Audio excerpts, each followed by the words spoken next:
En Guinée-Conakry, la haute autorité de la communication, après avoir déposé à la primature une fiche technique, a convié les responsables des différentes associations de presse à une rencontre hier. Après le huis clos de 2 heures, Aboubacar Kamara, président de l'Union des radios et télévisions libres de Guinée, également président du conseil d'administration de la Maison de la Presse, a rendu compte à ses confrères de la substance des débats qui, leur a-t-il dit, ont tourné autour de la situation que traverse la presse guinéenne confrontée plus que jamais au brouillage des fréquences, au retrait du bouquet Canal+ et StarTime, ainsi qu'à la restriction d'Internet. Les choses évoluent et nous sommes inscrits dans une dynamique de négociation en vue de trouver une solution idoine. Donc c'est dans cet ordre d'idée que nous étions aujourd'hui venus pour répondre à l'appel de l'ARAC, parce que les choses commencent à évoluer.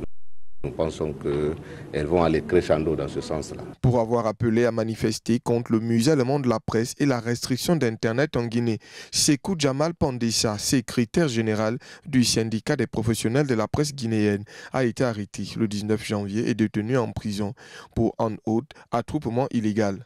Son cas a été évoqué lors de la rencontre entre l'ARAC et les associations de presse. Aboubacar Kamara a promis d'user de tous les moyens légaux possibles pour qu'il recouvre sa liberté. Effectivement, comme vous devez le savoir, vous voulez parler du cas de Pandessa, le secrétaire général du SPPG. Son cas a été très bien évoqué, non seulement par les associations que nous sommes, mais même par les commissaires de l'ARAC, le président Yassine lui-même.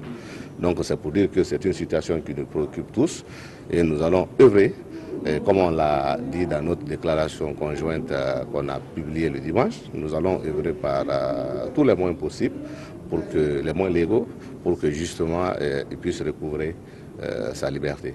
Et l'ARAC également a pris l'engagement d'accompagner dans ce sens, parce qu'il n'est pas bien de voir un journaliste en prison. Par ailleurs, le porte-parole a souligné que la HAC a pris l'engagement d'accompagner les médias dans ce sens. Aboubacar Kamara estime que ce n'est pas bien ni souhaitable de voir un journaliste derrière les barreaux.